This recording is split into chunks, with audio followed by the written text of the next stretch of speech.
Plus one കെമിസ്ട്രിയിലെ important ടോപ്പിക്സും previous years ക്വസ്റ്റ്യൻസും ഡിസ്കസ് ചെയ്യുന്ന ക്ലാസ്സിലേക്ക് സ്വാഗതം. ഇന്ന് നമ്മൾ ഡിസ്കസ് ചെയ്യുന്നത് തേർഡ് ചാപ്റ്ററിലെ അയണൈസേഷൻ എൻതാൽപ്പി.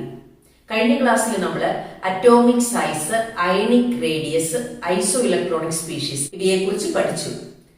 അത് നന്നായിട്ട് പഠിച്ചൊരു കുട്ടിക്ക് ഈ ടോപ്പിക്ക് വളരെ സിമ്പിൾ ആണ്. ശ്രദ്ധിച്ചോളുക. എന്താണ് അയണൈസേഷൻ എൻതാൽപ്പി? നമ്മൾ ഫസ്റ്റ് ഇയർ പഠിച്ചതാണ്. അയണൈസേഷൻ എൻതാൽപ്പി പറയുകയാണെങ്കിൽ ഒരു ആറ്റത്തിൽ നിന്ന്, ഫോർ എക്സാമ്പിൾ ഏതെങ്കിലും ഒരു ആറ്റം, ഞാൻ എക്സാമ്പിൾ എടുക്കുകയാണ്, അതിന്റെ വാലൻസ് ഇലക്ട്രോണിനെ റിമൂവ് ചെയ്യാൻ ആവശ്യമായ എനർജി, അതായത് എക്സിൽ നിന്ന് എക്സ് പ്ലസ് 1 ഇലക്ട്രോൺ, ഇവിടെ നിന്ന് ഒരു ഇലക്ട്രോണിനെ റിമൂവ് ചെയ്യണം. വെറുതെ റിമൂവ് ചെയ്യാൻ പറ്റില്ല, ഇതിനൊരു എനർജി കൊടുത്താലേ റിമൂവ് ചെയ്യാൻ സാധിക്കുകയുള്ളൂ. അപ്പൊ ആ കൊടുക്കുന്ന എമൗണ്ട് ഓഫ് എനർജിയാണ് നമ്മൾ എന്തെന്ന് വിളിക്കുന്നത്? അയണൈസേഷൻ എൻതാൽപ്പി എന്ന് വിളിക്കുന്നത്. സോ ഇവിടെ നമ്മൾ എന്ത് കൊടുക്കുന്നു? ഒരു എനർജി കൊടുക്കുന്നുണ്ട്. ആ എനർജി കൊടുത്താലാണ് ഈ എക്സിൽ നിന്ന് ഒരു ഇലക്ട്രോൺ പോവുകയുള്ളൂ. So how can we define ionisation enthalpy? It is the amount of energy required to remove the most loosely bound electron. എങ്ങനെയുള്ള ഇലക്ട്രോൺ ആണ്? മോസ്റ്റ് ലൂസിലി ബൗണ്ട് ഇലക്ട്രോൺ എന്ന് പറഞ്ഞാൽ ആരാണ്? വാലൻസ് ഇലക്ട്രോൺ ആണ്. So to remove the most loosely bound electron from an isolated gaseous atom. ഇവിടെ നിന്ന് isolated gaseous atom. So അതിനെയാണ് നമ്മൾ അയണൈസേഷൻ എൻതാൽപ്പി എന്ന് വിളിക്കുന്നത്. അതിനെ സൂചിപ്പിക്കുന്ന സിമ്പലാണ് ഡെൽറ്റ IH. ഇതിനെ മെഷർ ചെയ്യുന്ന യൂണിറ്റ് ആണ് kilo joule per mole. Okay, ഇനി ഒരു ഇലക്ട്രോണിനെ റിമൂവ് ചെയ്യാനായിട്ട് ആവശ്യമായ എനർജിയെ നമ്മൾ ഫസ്റ്റ് അയണൈസേഷൻ എൻതാൽപ്പി എന്ന് വിളിക്കും. സോ ഫസ്റ്റ് അയണൈസേഷൻ എൻതാൽപ്പി ഒരു ഇലക്ട്രോൺ. ഇനി വീണ്ടും രണ്ടാമത് ഒരു ഇലക്ട്രോണിനെ കൂടി റിമൂവ് ചെയ്യണം. അതെവിടെ നിന്നാണ്? ഇതിൽ നിന്ന്. അപ്പൊ എക്സിൽ നിന്ന് വീണ്ടും എക്സ് പ്ലസിൽ നിന്ന് വീണ്ടും ഒരു ഇലക്ട്രോണിനെ റിമൂവ് ചെയ്യണം. അപ്പൊ എത്ര പ്ലസ് ആകും? 2 പ്ലസ് ആകും. അപ്പൊ ഇവിടെ ഒരു ഇലക്ട്രോൺ റിമൂവ് ചെയ്യും. ഇതിന് എനർജി കൂടുതലാണോ കുറവാണോ വേണ്ടത്? ഉദാഹരണത്തിന് സോഡിയം എന്ന് പറയുന്ന ആറ്റം, സോഡിയം ഒരു ഇലക്ട്രോണിനെ വിട്ടുകൊടുത്ത് Na++ ഇലക്ട്രോണായി. സോഡിയത്തിന്റെ അറ്റോമിക് നമ്പർ 11 ആണെന്ന് അറിയാം. 11 പ്രോട്ടോണും 11 ഇലക്ട്രോണും സോഡിയത്തിന് ഉണ്ട്. 11 ഇലക്ട്രോൺ.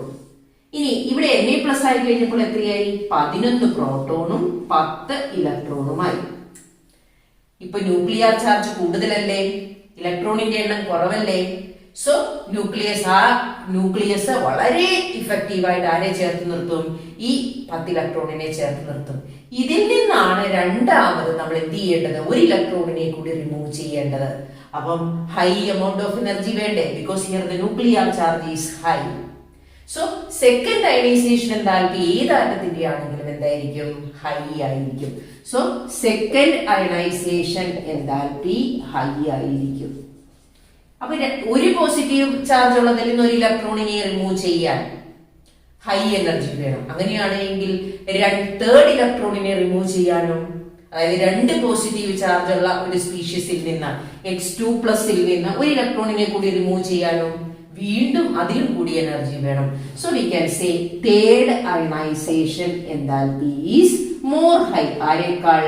സെക്കൻഡിനേക്കാൾ കൂടുതലായിരിക്കും. കാരണം എന്ത് കൂടുന്നു? പോസിറ്റീവ് ചാർജ് കൂടുന്തോറും എന്ത് കൂടുന്നു? ന്യൂക്ലിയർ ചാർജ് കൂടുന്നു, ഇലക്ട്രോണിന്റെ എണ്ണം കുറയുന്നു. So it is more difficult to remove an electron from a positively charged species. എവിടെ നിന്നാണ്? From a positively charged species. More difficult to remove electron. More difficult to remove electron. So ഇതാണ് neutral atom. ഒരു neutral ആറ്റത്തിൽ നിന്ന് remove ചെയ്യുന്നതിനേക്കാൾ ബുദ്ധിമുട്ടാണ് ഒരു positively charged സ്പീഷീസിൽ നിന്ന് ഇലക്ട്രോണിനെ റിമൂവ് ചെയ്യാൻ. Because in positively charged species എന്താ സംഭവിക്കുന്നത്? അവിടെ ന്യൂക്ലിയർ ചാർജ് ഹൈ ആണ്, നമ്പർ ഓഫ് ഇലക്ട്രോൺസ് ലെസ് ആണ്. ഓക്കെ, ഇനി അടുത്തത് എന്തൊക്കെ ഫാക്ടേഴ്സ് ആണ് അയണൈസേഷൻ എൻതാൽപ്പിയെ അഫക്ട് ചെയ്യുന്നത്.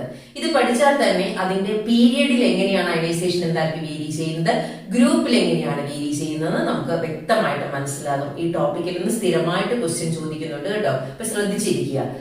അയണൈസേഷൻ എൻതാൽപ്പി എന്ന് പറഞ്ഞാൽ amount of energy required to remove an electron.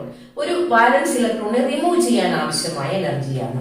അങ്ങനെയാണ് എങ്കിൽ ആറ്റത്തിന്റെ സൈസ് കൂടുന്നതിനനുസരിച്ച്, അറ്റോമിക് സൈസ് കൂടുന്നതിനനുസരിച്ച് എങ്ങനെയായിരിക്കും ഇനി എനർജി? സൈസ് കൂടുമ്പോൾ ന്യൂക്ലിയസിൽ നിന്ന് അകന്നകന്ന് പോവുകയാണ്. നമ്മളിവിടെ ഇതാണ് ന്യൂക്ലിയസ് എങ്കിൽ ഈ ന്യൂക്ലിയസിൽ നിന്ന് അകന്നകന്ന് പോകും തോറും ന്യൂക്ലിയസിന്റെ ഇഫക്റ്റ് കുറയുകയാണ് അല്ലെ. അപ്പൊ more easy to remove an electron. ഈ ഇലക്ട്രോണിനെ റിമൂവ് ചെയ്യാനായിട്ട് വളരെ എളുപ്പമാണ്. സോ നമുക്ക് എന്തെഴുതാം? Atomic size increases. എന്ത് സംഭവിക്കുന്നു? Ionisation enthalpy decreases. ശരിയല്ലേ? അയണൈസേഷൻ എൻതാൽപ്പി ഡിക്രീസ് ചെയ്യുന്നു. ഇനി രണ്ടാമത്തെ കാര്യം ന്യൂക്ലിയർ ചാർജ്. ന്യൂക്ലിയർ ചാർജ് കൂടുന്തോറും വാലൻസ് ഇലക്ട്രോണിനെ ന്യൂക്ലിയസ് ചേർത്ത് നിർത്തും. ഈ ന്യൂക്ലിയസിന്റെ ചാർജ് കൂടുന്തോറും ആ വാലൻസ് ഇലക്ട്രോണിനെ ചേർത്ത് നിർത്തും. അപ്പൊ മോർ എനർജി വേണ്ടി അതിനെ റിമൂവ് ചെയ്യാനായിട്ട്. So nuclear charge increases. എന്ത് സംഭവിക്കുന്നു? Ionisation energy increases. അപ്പൊ ന്യൂക്ലിയർ ചാർജ് കൂടുമ്പോൾ എന്ത് കൂടുന്നു? അയണൈസേഷൻ എനർജി കൂടുന്നു. ഇനി മൂന്നാമത്തെ കാര്യം ഷീൽഡിംഗ് ഇഫക്റ്റ്. എന്താണ് ഷീൽഡിംഗ് ഇഫക്റ്റ്? നമ്മൾ നേരത്തെ പഠിച്ചിട്ടുണ്ട്. ഷീൽഡിംഗ് ഇഫക്റ്റ് എന്ന് പറഞ്ഞു കഴിഞ്ഞാൽ ഈ ന്യൂക്ലിയസിന്റെ ചുറ്റുമുള്ള ഷെല്ലിലെല്ലാം ഇലക്ട്രോൺസ് ഉണ്ട്. ഇങ്ങനെ ഇലക്ട്രോൺസ് അറേഞ്ച് ചെയ്യുമ്പോൾ വാലൻസ് ഷെല്ലിലെ ഇലക്ട്രോണിനും ന്യൂക്ലിയസിനും ഇടയിൽ ഒരു ഷീൽഡ് ആയിട്ട് ഈ ഇന്നർ ഷെല്ലിലെ ഇലക്ട്രോൺസ് ആക്ട് ചെയ്യും.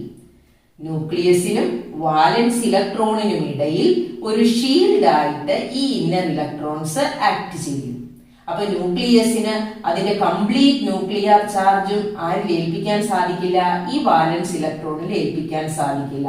അതുകൊണ്ട് തന്നെ ഈ ന്യൂക്ലിയസിന്റെ ഇഫക്റ്റീവ് ന്യൂക്ലിയർ ചാർജ് കുറയുന്നു. ശരിയല്ലേ? സോ ഷീൽഡിംഗ് ഇഫക്റ്റ് ഇൻക്രീസ് ചെയ്യുമ്പോൾ എന്താ സംഭവിക്കുന്നത്? Increases effective nuclear charge. Effective nuclear charge എന്ത് ചെയ്യുന്നു? ഡിക്രീസസ്. ഇഫക്റ്റീവ് ന്യൂക്ലിയർ ചാർജ് കുറഞ്ഞാലോ? ഇഫക്റ്റീവ് ന്യൂക്ലിയർ ചാർജ് കുറഞ്ഞാൽ എന്ത് സംഭവിക്കും? ന്യൂക്ലിയസിന് ഇഫക്റ്റീവ് ആയിട്ട് ആരെ അട്രാക്ട് ചെയ്യാൻ പറ്റില്ല? വാലൻസ് ഇലക്ട്രോണിനെ അട്രാക്ട് ചെയ്യാൻ പറ്റില്ല. അപ്പൊ ഓട്ടോമാറ്റിക്കലി എന്ത് കുറയും? കുറച്ച് എനർജി മതി ആ വാലൻസ് ഇലക്ട്രോണിനെ റിമൂവ് ചെയ്യാൻ.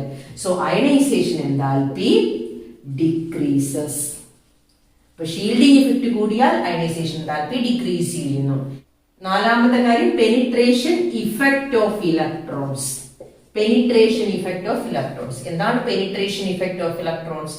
ഒരു ഗിവൺ വാലൻസ് ഷെല്ലിൽ, അതായത് ഒരു എന്നിന്റെ വാല്യൂ സെയിം ആയിരിക്കണം. സപ്പോസ് n = 3 ആണെന്ന് വിചാരിക്കുക. അവിടെ ഏതൊക്കെ ഓർബിറ്റൽസ് ഉണ്ട്? 3s ഉണ്ട്, 3p ഉണ്ട്, 3d ഉണ്ട് അല്ലെ. ഈ ഷെല്ലുകൾ പരിഗണിക്കുമ്പോൾ ഏറ്റവും കൂടുതൽ ന്യൂക്ലിയസിനോട് ചേർന്ന് നിൽക്കുന്നത്, ആ പെനിട്രേഷൻ ഇഫക്റ്റ് കൂടുതൽ ഏത് സബ്ഷെല്ലിലെ ഇലക്ട്രോണിനാണ്? എസ് സബ്ഷെല്ലിലെ ഇലക്ട്രോണിനാണ്. അതിനുശേഷമേ പിയും ഡിയും വരുന്നുള്ളൂ.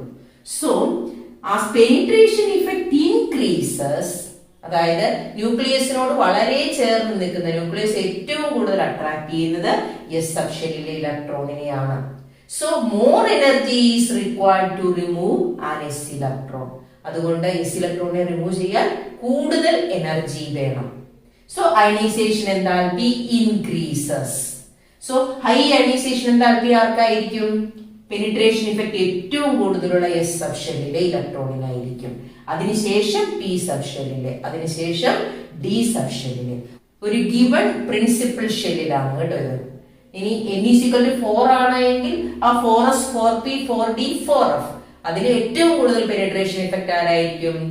എസ് ഇലക്ട്രോൺസിനായിരിക്കും.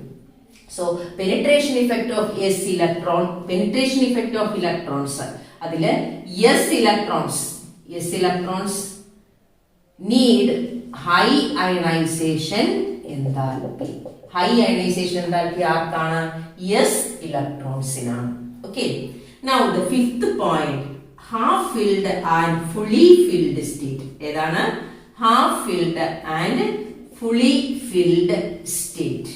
എന്താ ഇവയുടെ രണ്ടിന്റെയും പ്രത്യേകത? Half filled state and fully filled state are more stable. നമ്മൾ പഠിച്ചിട്ടുണ്ട്. So more energy is required to remove an electron from that stable state. ഒരു സ്റ്റേബിൾ ആയിട്ടിരിക്കുന്ന ഒരു ഇലക്ട്രോണിക് കോൺഫിഗറേഷനിൽ നിന്ന് ഒരു ഇലക്ട്രോണിനെ റിമൂവ് ചെയ്യാൻ നമ്മൾ കൂടുതൽ എമൗണ്ട് ഓഫ് എനർജി കൊടുക്കണം, വേണ്ടേ? അപ്പം അതുകൊണ്ട് ഇത് മോർ സ്റ്റേബിൾ ആണ്. അതുകൊണ്ട് high ionization enthalpy is needed. So high ionization enthalpy ആർക്കാണ്? Half filled and fully filled. ഇത്രയും കാര്യങ്ങൾ നന്നായിട്ട് പഠിച്ചാൽ ഈ ടോപ്പിക്കിൽ വരുന്ന ക്വസ്റ്റ്യൻ ഇത് നമുക്ക് ആൻസർ ചെയ്യാം. So as atomic size increases, ionisation enthalpy decreases because electrons are less tightly bound to the nucleus. Now nuclear charge increases, ionization enthalpy increases. Now shielding effect increases. What happens? The effective nuclear charge experienced by the valence electron decreases. So ionization enthalpy decreases. In penetration effect, which electron possesses higher penetration effect? Yes, electron. So ionization enthalpy required to remove an electron is high for a given principal shell. N-ന്റെ value same ആയിരിക്കണം. n is equal to 3 ആണെങ്കിൽ ആ ഷെല്ലിലെ various ഓർബിറ്റൽസിൽ ഏറ്റവും കൂടുതൽ energy വേണ്ടത് ആരെ remove ചെയ്യാനാണ്? S ഓർബിറ്റലിലെ ഇലക്ട്രോണിനെ റിമൂവ് ചെയ്യാനാണ്. Now half filled and fully filled state are more stable, so high ionization enthalpy is needed. ഇനി എങ്ങനെയാണ് ഒരു ഗ്രൂപ്പിലും ഒരു പീരിയഡിലും ഇത് വേരി ചെയ്യുന്നതെന്ന് നമുക്ക് നോക്കാം. ഒരു പീരിയഡിൽ എങ്ങനെയാണ് അയണൈസേഷൻ എൻതാൽപ്പിയുടെ വേരിയേഷൻ? പീരിയഡിലെ എലമെന്റ്സ് ആണ് lithium, beryllium, boron, carbon, nitrogen, oxygen, fluorine. ലെഫ്റ്റിൽ നിന്ന് റൈറ്റിലോട്ട് പോകുന്തോറും ആറ്റത്തിന്റെ സൈസ് കുറഞ്ഞു കുറഞ്ഞു വരുന്നു. കാരണം എന്താണ്? ന്യൂക്ലിയർ ചാർജ് കൂടുന്നു, അറ്റോമിക് നമ്പർ കൂടുകയല്ലേ. And electrons are adding to the same valence shell. നമ്മൾ പഠിച്ചതാണ് അറ്റോമിക് സൈസിൽ. അതുകൊണ്ട് ആറ്റത്തിന്റെ സൈസ് കുറയുന്നു, ന്യൂക്ലിയർ ചാർജ് കൂടുന്നു. So ionisation enthalpy increases. Ionization എൻതാൽപ്പിക്ക് എന്ത് സംഭവിക്കുന്നു? Increases along a period. Okay, ഒരു പീരിയഡിൽ അയണൈസേഷൻ എൻതാൽപ്പി കൂടി വരുന്നു. ഇനി ഒരു ഗ്രൂപ്പിൽ എന്താണ് സംഭവിക്കുന്നത്? ഇൻ എ ഗ്രൂപ്പ്, ഒരു ഗ്രൂപ്പിൽ എന്താണ് സംഭവിക്കുന്നത്? ഗ്രൂപ്പിലെ മുകളിൽ നിന്ന് താഴേക്ക് വരുന്നതോറും നമ്പർ ഓഫ് ഷെൽസ് കൂടുന്നു. നമ്മൾ പഠിച്ചിട്ടുണ്ട് lithium, sodium, potassium, rubidium, caesium. ഈ എലമെന്റ്സിൽ ഓരോ ഷെല്ലുകൾ കൂടി കൂടിയാ വരുന്നത്. അങ്ങനെ കൂടി വരുമ്പോൾ എന്ത് കൂടുന്നു? അറ്റോമിക് സൈസ് കൂടുന്നു. അറ്റോമിക് സൈസ് കൂടിയാൽ എന്ത് സംഭവിക്കുന്നു? അയണൈസേഷൻ എനർജി കുറയുന്നു. വാലൻസ് ഇലക്ട്രോണിനെ റിമൂവ് ചെയ്യാൻ വളരെ ഈസി അല്ലേ? ഇനി താഴേക്ക് വരുന്നതോറും ന്യൂക്ലിയർ ചാർജ് കൂടുന്നുണ്ട്. പക്ഷേ അവിടെ എന്ത് കൂടുന്നുണ്ട്? ഷീൽഡിംഗ് ഇഫക്റ്റ് കൂടുന്നുണ്ട്. അതിനേക്കാൾ കൂടുതലാണ് എന്ത്? Shielding effect. ആ ഇന്നർ ഇലക്ട്രോൺസ് വാലൻസ് ഷെല്ലിന്റെയും ന്യൂക്ലിയസിന്റെയും ഇടയിൽ ഒരു സ്ക്രീൻ ആയിട്ട് ആക്ട് ചെയ്യുന്നു. അങ്ങനെ അവയുടെ ഇഫക്റ്റീവ് ന്യൂക്ലിയർ ചാർജ് കുറയുന്നു. So ionisation energy decreases down the group. So എന്തുകൊണ്ടാണ് ഒരു ഗ്രൂപ്പില് താഴേക്ക് വരുന്നതോറും അയണൈസേഷൻ എൻതാൽപ്പി കുറയുന്നത്? താഴേക്ക് വരുന്നതോറും എന്ത് കൂടുന്നു? ഇവിടെ ഒന്നാമത്തെ ഫാക്ടർ ഇതാണ്, atomic size. First factor increase ചെയ്യുന്നു. ഫസ്റ്റ് ഫാക്ടർ ഇൻക്രീസ് ചെയ്യുന്നു.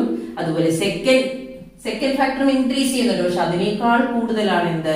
Shielding effect. അതായത് തേർഡ് ഫാക്ടർ ഇൻക്രീസ് ചെയ്യുന്നു. അതായത് ഷീൽഡിംഗ് ഇഫക്റ്റ് കൂടുന്നു, അറ്റോമിക് സൈസ് കൂടുന്നു.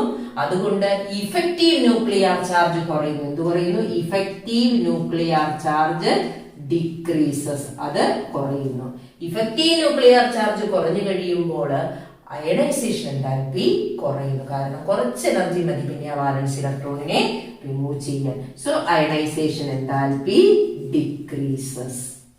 അയണൈസേഷൻ എൻതാൽപ്പി കുറഞ്ഞു വരുന്നു. ഇത്രയും കാര്യങ്ങൾ പഠിച്ചു വെക്കുക. ഇനി പരീക്ഷയ്ക്ക് ഫ്രീക്വന്റ് ആയിട്ട് ചോദിക്കുന്ന ഒരു ചോദ്യമാണ്, അയണൈസേഷൻ എൻതാൽപ്പി വാല്യൂസിൽ രണ്ട് അനോമലസ് ബിഹേവിയർ കാണിക്കുന്നുണ്ട് അലോങ് ദി പീരിയഡ്. നമുക്ക് നോക്കാം.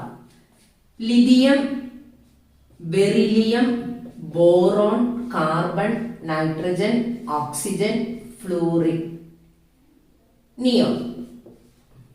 ഈ എലമെന്റില് നമ്മൾ പഠിച്ചു ലെഫ്റ്റിൽ നിന്ന് റൈറ്റിലോട്ട് പോകുന്തോറും എന്ത് സംഭവിക്കുന്നു?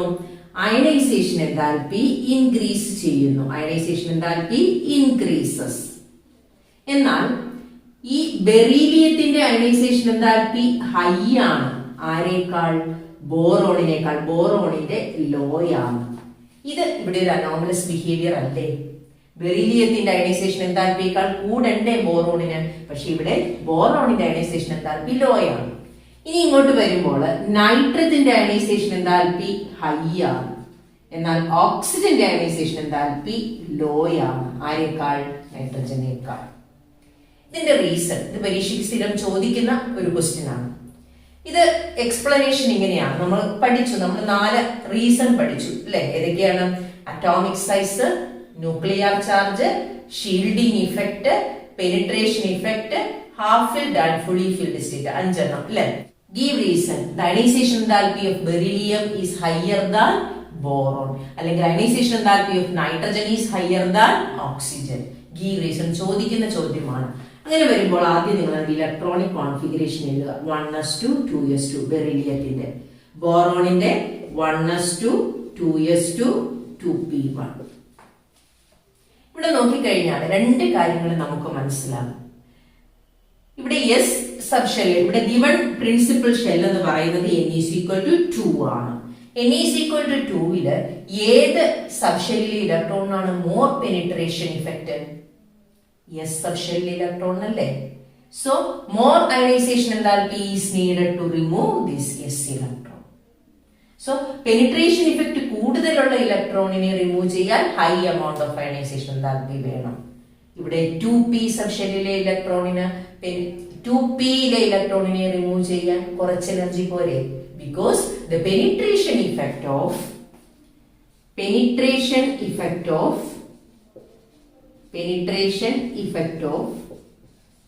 p electron is less than s electron in a given shell. ഒരു given shell പ്രിൻസിപ്പൽ ഷെല്ലിൽ penetration effect of p electron is less than s electron. അതായത് ന്യൂക്ലിയസ് ചേർത്ത് നിർത്തുന്നത് ആരെയാണ്?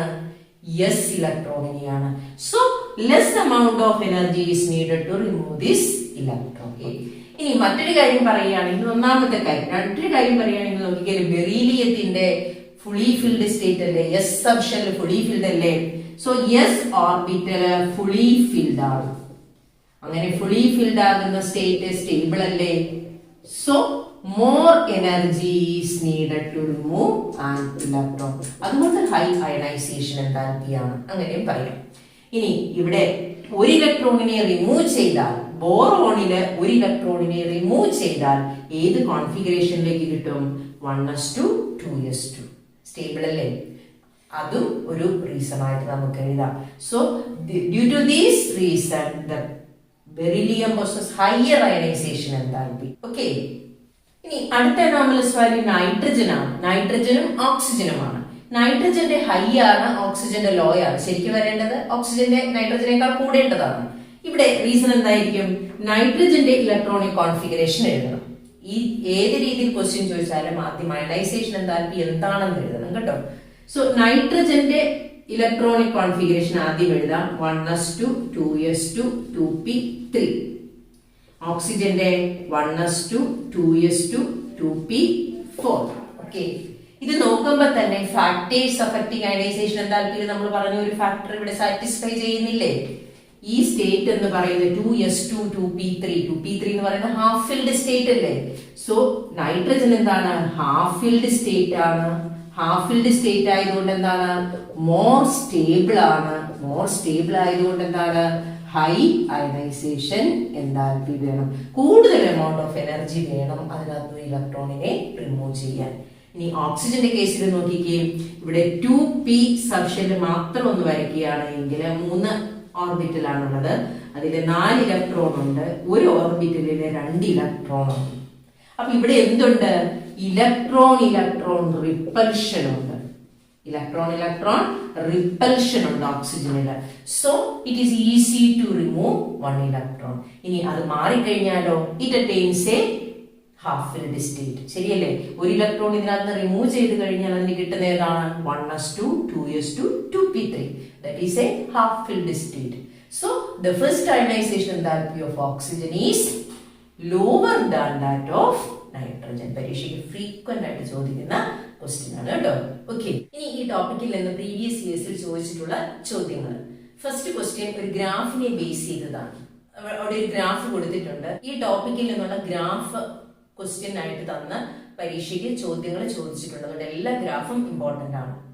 ഈ ഗ്രാഫില് കൊടുത്തിരിക്കുന്നത് observe the graph in which the first ionisation enthalpy of elements of the second period. Second പീരിയഡിലെ എലമെന്റ്സ് ആണ് കൊടുത്തിരിക്കുന്നത്. Are plotted against their atomic numbers. അപ്പൊ ionization enthalpy versus atomic number. X ആക്സിസിൽ അറ്റോമിക് നമ്പറും വൈ ആക്സിസിൽ ionization എൻതാൽപ്പിയുമാണ് കൊടുത്തിരിക്കുന്നത്. Identify the anomalous values and justify. നമ്മൾ കുറച്ചു മുമ്പ് കണ്ടതാണ് അനോമലസ് വാല്യൂ. ഏതാണ് അനോമലസ് വാല്യൂ ഐഡന്റിഫൈ ചെയ്തത്? Boron and oxygen have lower ionization enthalpy than beryllium and nitrogen. Actually എന്തായിരുന്നു വേണ്ടത്? അതിന് ഹയർ ആയിരുന്നു വേണ്ടിയിരുന്നത്. പക്ഷെ ഇവിടെ അത് അനോമലസ് വാല്യൂ ആണ്. അപ്പൊ നമ്മൾ ആദ്യത്തെ ക്വസ്റ്റ്യൻ ആൻസർ ചെയ്തു, ഐഡന്റിഫൈ ചെയ്തു. ഏതാണ്? Boron possess lower ionization enthalpy than beryllium and oxygen possess lower ionization enthalpy than nitrogen. Okay, ഇനി ചോദിച്ചിരിക്കുന്നത് ജസ്റ്റിഫൈ. എങ്ങനെയാണ് നമ്മൾ ജസ്റ്റിഫിക്കേഷൻ കൊടുക്കുന്നത്? നമ്മൾ ആദ്യം കൊടുത്തില്ലേ? അതുപോലെ തന്നെ penetration effect of s electron is more for A given subshell.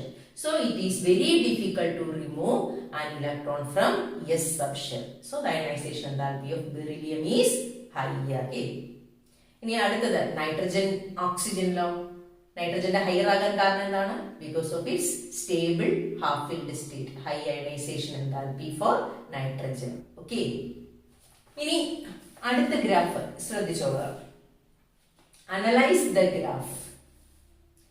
What conclusions can you derive from the graph regarding the first ionization enthalpy of alkali metals and noble gases?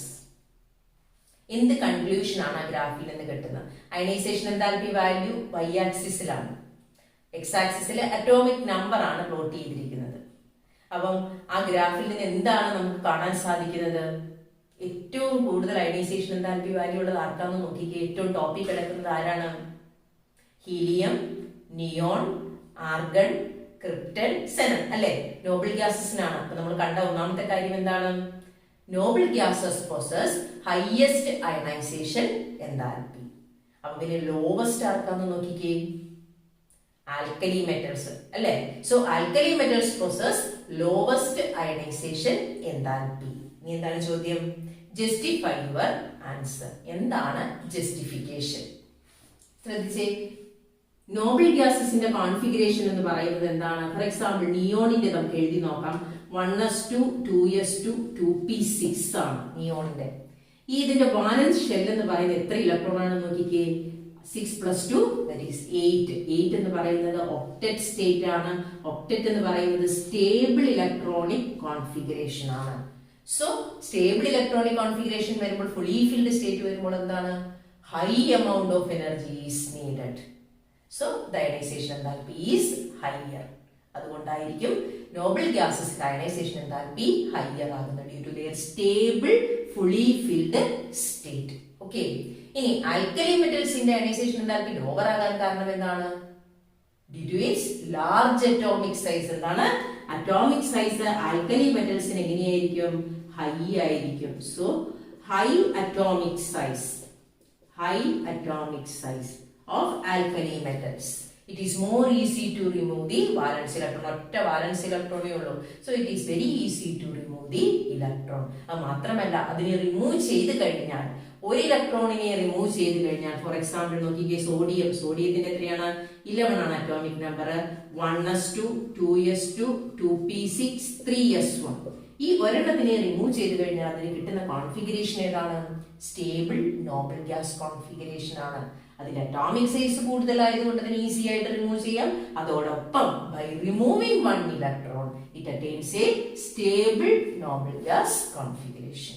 Okay, so due to these reasons alkali metals possess very low ionization enthalpy. Okay, നമുക്ക് കുറച്ച് ചോദ്യങ്ങൾ കൂടി നോക്കാം.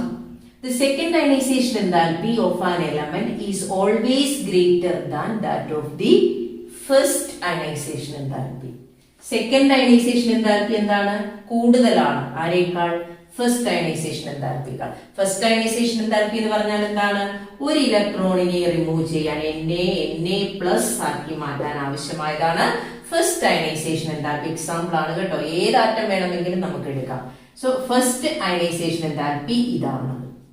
Second ionisation enthalpy എന്ന് പറഞ്ഞാൽ എന്താണ്? Na+ൽ നിന്ന് വീണ്ടും എന്ത് ചെയ്യണം? ഒരു ഇലക്ട്രോണിനെ റിമൂവ് ചെയ്യണം. ഹയർ ആകാൻ കാരണം എന്താണ്? Because the electron has to remove from a positively charged species. ശരിയല്ലേ? പോസിറ്റീവ്ലി ചാർജ്ഡ് സ്പീഷീസിന് എന്താ സംഭവിക്കുന്നത്? അവിടെ ന്യൂക്ലിയർ ചാർജ് കൂടുതലാണ് അല്ലേ? ന്യൂക്ലിയർ ചാർജ് കൂടുതലാകുമ്പോൾ more energy is needed to remove one more electron. So the second ionization enthalpy is higher than the first. Okay, അതാണ് അതിന്റെ ആൻസർ. ഇനി രണ്ടാമത്തെ question, the first ionization enthalpy of second period elements increase from left to right along the period. Give reason. ഇങ്ങനെ along the period, ഒരു പീരിയഡിൽ ലെഫ്റ്റിൽ നിന്ന് റൈറ്റിലോട്ട് പോകും തോറും അയണൈസേഷൻ എൻതാൽപ്പി കൂടുന്നു. എന്താ നമ്മൾ പഠിച്ച കാരണം? കൂടാൻ കാരണം എന്താ? ലെഫ്റ്റിൽ നിന്ന് റൈറ്റിലോട്ട് പോകും തോറും ആറ്റത്തിന്റെ സൈസ് കുറയുന്നു. മാത്രമാണോ? ഒന്നുകൂടി ഉണ്ട്. എന്താണ്? ന്യൂക്ലിയർ ചാർജ് കൂടുന്നു. So ionization enthalpy increases along a period. അങ്ങനെ എഴുതി വെക്കുക. Okay. Now third one, the first ionization enthalpy of sodium is lower than that of magnesium. സോഡിയത്തിന്റെ ഫസ്റ്റ് അയണൈസേഷൻ enthalpy മഗ്നീഷ്യത്തിന്റേതിനേക്കാൾ കുറവാണ്. നമുക്ക് ഇലക്ട്രോണിക് കോൺഫിഗറേഷൻ എഴുതി നോക്കാം. സോഡിയത്തിന്റെ അറ്റോമിക് നമ്പർ 11 ആണ്. 1s2 2s2 2p6 3s1. Okay, മഗ്നീഷ്യത്തിന്റെ 12 ആണ്. അപ്പൊ എങ്ങനെ എഴുതും? 1s2 2s2 2p6 3s2. Okay, first ionisation enthalpy സോഡിയത്തിന്റെ ലോവർ ആണ് മഗ്നീഷ്യത്തിന്റേതിനേക്കാൾ എന്ന് പറയുന്നത്. ഇവിടെ 3s1 ഒരു ഇലക്ട്രോണിനെ റിമൂവ് ചെയ്ത് കഴിഞ്ഞാൽ സോഡിയത്തിന് കിട്ടുന്ന കോൺഫിഗറേഷൻ ഏതാണ്? ഒരു സ്റ്റേബിൾ ഇലക്ട്രോണിക് കോൺഫിഗറേഷൻ അല്ലേ? ഒരു നോബിൾ ഗ്യാസ് കോൺഫിഗറേഷൻ അല്ലേ കിട്ടുന്നത്? 1s2 2s2 2p6.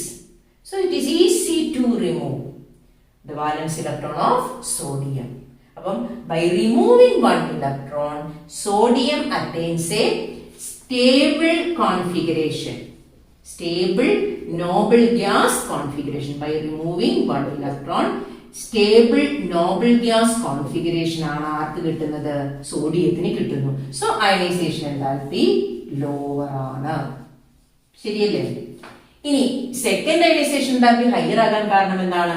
സോഡിയം നോക്കിക്കേ, പിന്നെ Na+ നിന്നാണ് റിമൂവ് ചെയ്യേണ്ടത്. Na+ ഇലക്ട്രോണിക് കോൺഫിഗറേഷൻ എന്താണ്? 1s2 2s2 2p6. ഇവിടെ പോസിറ്റീവ് ചാർജ് കൂടുതലാണ്, ന്യൂക്ലിയർ ചാർജ് കൂടുതലാണ്.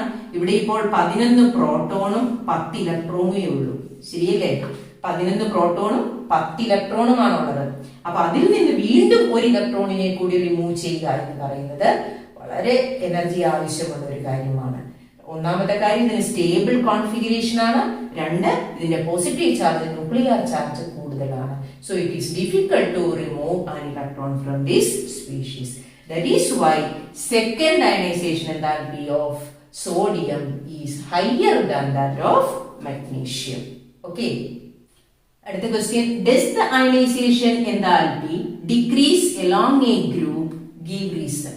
ഒരു ഗ്രൂപ്പിൽ അയണൈസേഷൻ എൻതാൽപ്പി കുറയുകയാണോ ആണെങ്കിൽ യെസ് എന്ന് എഴുതണം. Yes, decreases. കാരണം എന്ത് ചെയ്യുന്നു? ഗ്രൂപ്പിലെ മുകളിൽ നിന്ന് താഴേക്ക് വരുന്നതോറും സൈസ് കൂടുന്നു.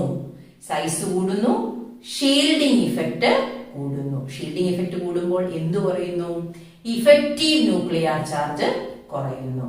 So the ionization enthalpy decreases down the group. നമ്മൾ ആദ്യം പഠിച്ച കാര്യം തന്നെ. ഓക്കെ, അടുത്തത് ഈ ടോപ്പിക്കിൽ നിന്ന് സ്ഥിരം ചോദിക്കുന്ന ഒരു ചോദ്യമാണ്. നമ്മൾ ഓൾറെഡി ഒന്ന് ഡിസ്കസ് ചെയ്താണ്. ആ ക്വസ്റ്റ്യൻ ഇങ്ങനെ ചോദിക്കാം എന്ന രീതിയിൽ എഴുതിയിരിക്കുന്നത് മാത്രമേ ഉള്ളൂ.